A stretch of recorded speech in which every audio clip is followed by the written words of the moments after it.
नमस्कार। Esoteric traveller में आप सभी का स्वागत है। आशा करती हूँ कि आप और आपका परिवार स्वस्थ और सुरक्षित होंगे और आप अपने साधना मार्ग पे अच्छे से डटे होंगे। तो चलिए बढ़ते हैं आज की टॉपिक की ओर। बहुत बार क्या होता है, हम करना कुछ चाहते हैं और हमारा ब्रेन कुछ और ही करवाता है। मतलब समझ लो उदाहरण के लिए कि कल आपकी कोई इम्पोर्टेंट एग्जाम या मीटिंग है और पढ़ाई करने के बजाय या मीटिंग के लिए प्रेजेंटेशन तैयार करने के बजाय आप सोच रहे हैं कि यदि क्वेश्चन पेपर टफ हुआ तो क्या होगा, मीटिंग में अच्छे से परफॉर्म नहीं कर पाया तो क्या होगा, एग्जाम पास नहीं हुई तो डिग्री नहीं मिलेगी, डिग्री नहीं मिली तो जॉब नहीं मिलेगा, जॉब नहीं मिलेगा तो पैसा नहीं मिलेगा, और फिर जो कोई भी आपकी गर्लफ्रेंड या बॉयफ्रेंड है वो आपसे शादी नहीं कर पाएंगे। मैं इंडिपेंडेंट नहीं हो पाऊंगा तो जीवन अच्छा कैसे होगा। जीवन में मैं अच्छा सोच भी नहीं सकता बिना पैसों के। और न जाने कितने बेहुदा ख्याल जिसका एक्चुअली कल की एग्जाम से या मीटिंग से कोई डायरेक्ट कनेक्शन ही नहीं है। और ना ही ऐसे विचार आपकी कार्य की सफलता के लिए कोई वैल्यू ऐड कर रहे हैं। फिर भी आप सोचे जा रहे हैं। इसी को ओवर थिंक करना कहते हैं। मानो आजकल ओवर थिंकिंग भी डिप्रेशन की तरह ही एक ट्रेंड बन गया है।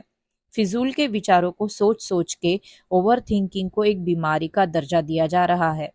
हालांकि जो लोग इस आदत से परेशान हैं वह समझ ही नहीं पाते कि ऐसा उनके साथ क्यों हो रहा है और कैसे ओवर थिंकिंग से छुटकारा पाया जाए। इसीलिए यह प्रॉब्लम बन गई है।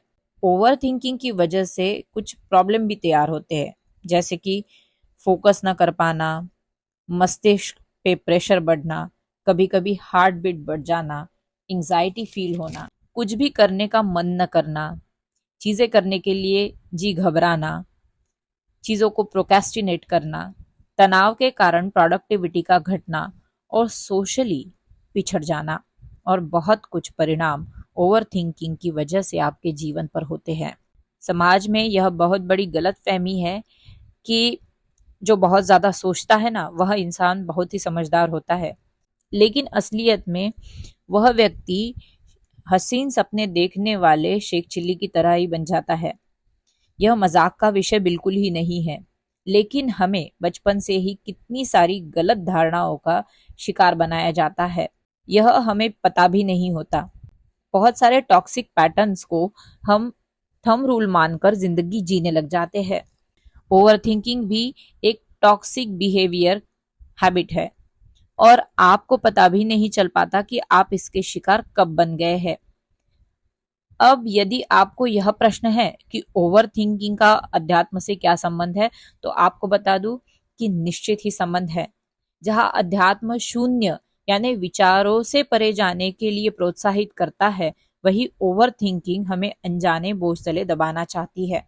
इसीलिए अध्यात्म में ओवर थिंकिंग को एक विकार की तरह माना गया है। निरंतर मन मस्तिष्क में विचारों का चलते रहना आपके बिगड़े आध्यात्मिक स्वास्थ्य की ओर इंगित करता है और एक मनोरुग्ण की श्रेणी में आपको लाकर बिठा कर रखता है। इसीलिए अध्यात्म में सबसे पहले आपको विचार शून्य करने पर जोर दिया जाता है। जब भी आप गहरे ध्यान में होते हो या मंत्र जाप करते हो, तो आप पाओगे कि आपके मन में विचार आना कम होते होते बंद हो जाते हैं और आपके ब्रेन को उतने समय के लिए काफी सुकून मिलता है। कुछ लोग मंदिर में जाते हैं तो उन्हें अच्छा लगता है।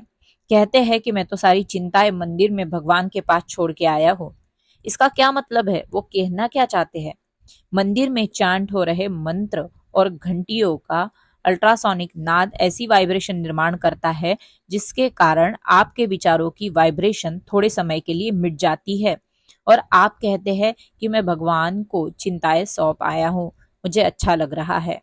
तो इसी तरह से ओवर थिंकिंग डायरेक्ट अध्यात्म से संबंधित है और यह बहुत ही बेसिक और प्रमुख विकार है जिस पे सर्वप्रथम काम किया जाता है। अगर मैं अपनी स्वयं की बात कहूँ तो मैं भी उन्हीं मूर्ख लोगों में से एक थी जो यह सोचती थी कि ज्यादा विचार करना, गंभीर विचार करते रहना मेरी मैच्योरिटी को दर्शाता है।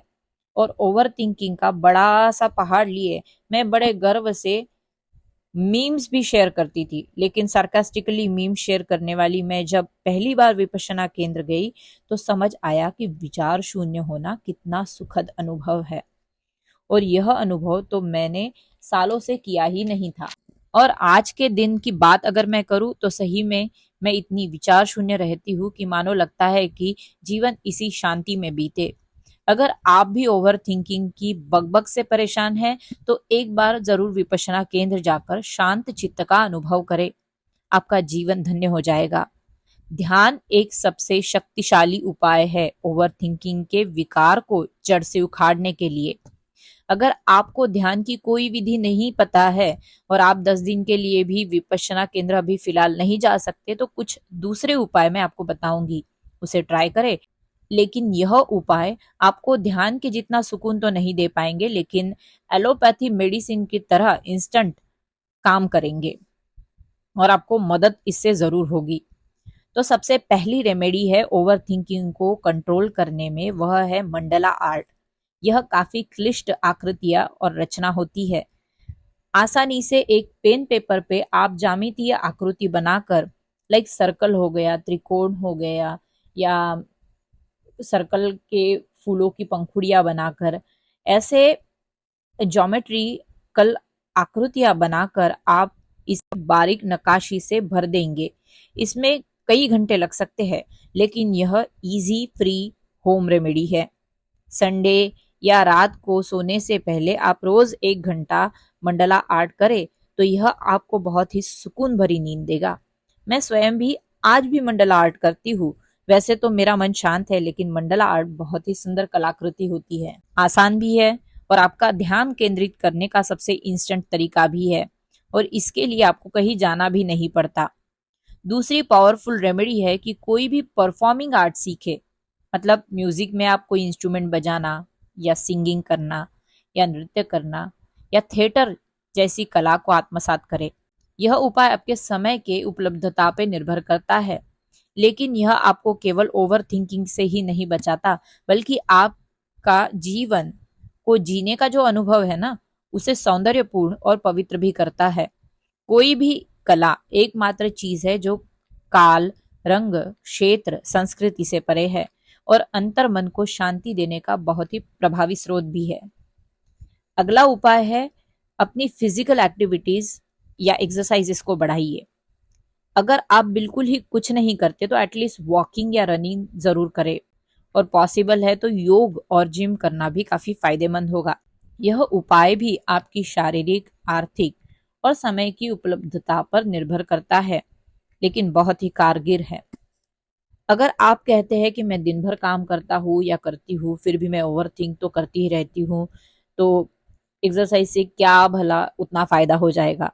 तो आपको बता दूं कि इंटेंशनली किसी भी विकार को निकालना एक प्रभावी टोटका है। इसीलिए चाहे आप घर, आंगन या ऑफिस में कितना भी शारीरिक परिश्रम करें, आपने 1 आधा घंटा स्पेशली अलग से यह सोच के देना है कि मैं अपने अच्छे मानसिक स्वास्थ्य के लिए यह एक्सरसाइज कर रहा हूं या कर रही हूं। तभी आपको इसका इफेक्ट दिखना शुरू हो जाएगा। हाँ, लेकिन अंत में मैं जरूर कहना चाहूंगी कि यह सारी रेमेडीज जो है ना, वो एलोपैथी की तरह काम करती है और ध्यान आयुर्वेद की तरह लाइफ लॉन्ग परिणाम देता है। ध्यान का मुकाबला कोई और उपाय कर ही नहीं सकता। यह ओवर थिंकिंग को पूरी तरह से खत्म करता है और आपकी जीवन ऊर्जा को योग्य दिशा में प्रवाहित करता है। इसीलिए जीवन में एक बार विपश्यना केंद्र में जाकर जरूर ध्यान सीखे अपने खुद के लिए। तो आशा करती हूँ कि मेरे आज के वीडियो से आपको कुछ ना कुछ इंपॉर्टेंट इन्फॉर्मेशन तो जरूर मिली होगी। वीडियो अगर आपको अच्छा लगता है तो आपके दोस्तों के साथ इसे जरूर शेयर करें, आपके परिवार वालों के साथ इसे शेयर करें। जो बच्चे एंट्रेंस एग्जाम की तैयारियां कर रहे हैं, यूपीएससी एमपीएससी की एग्जाम की तैयारी कर रहे हैं, उन्हें जरूर इस वीडियो को उनसे साझा करें। और मैं मिलती हूँ आपको अगले वीडियो में। तब तक के लिए अपने और अपने परिवार का ख्याल रखें, सुरक्षित रहे, स्वस्थ रहे। सबका मंगल हो, सबका कल्याण हो।